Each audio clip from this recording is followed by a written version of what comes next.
We were born of dreams and ideals. A nation founded on the bedrock of freedom and the pursuit of happiness. In the beginning, our streets buzzed with the energy of countless voices, each one free to speak its truth. Our public squares were alive with debate, ideas clashing and merging, forging a stronger union. We built towering cities, symbols of our progress and ambition.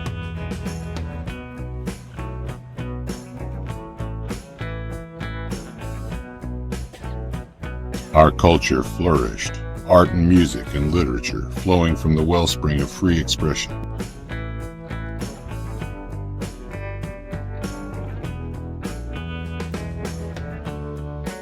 We rose year by year, decade by decade, until we stood tall among nations. The world looked to us as a beacon of hope, a model of what could be achieved through freedom and democracy.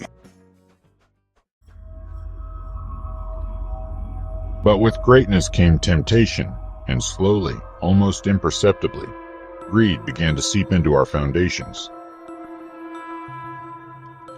It started in the halls of power, where money began to speak louder than the will of the people. The voices of the many were drowned out by the shouts of the few, their words gilded with false promises. We retreated into our homes, our screens, our solitary lives. The streets fell silent, the public squares empty.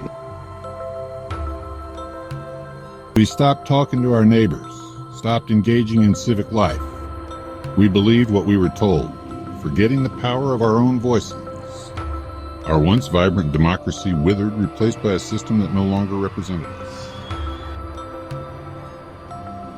We watched helpless as our freedoms were eroded, one by one. The right to speak out, to assemble, to challenge authority, all became mere memories. We had become strangers in our own land, disconnected from each other and from our ideals. But even in our isolation, a spark remained. It started as a whisper, a question asked in the quiet of night. Is this who we are? Will our voices be suppressed? That whisper grew, passed from one to another until it became a murmur.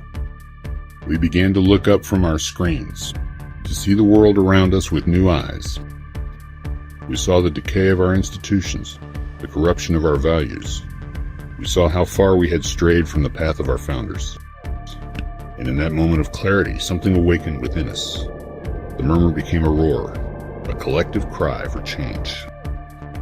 We took to the streets once more, filling the squares with our voices.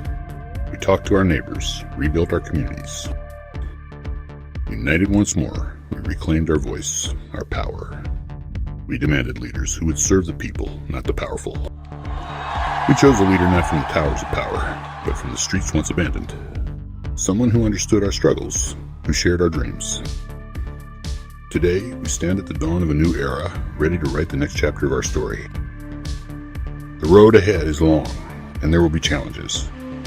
But we face them together, a nation reborn, recommitted to our founding ideals. For we are the people, and our voice will never again be silenced.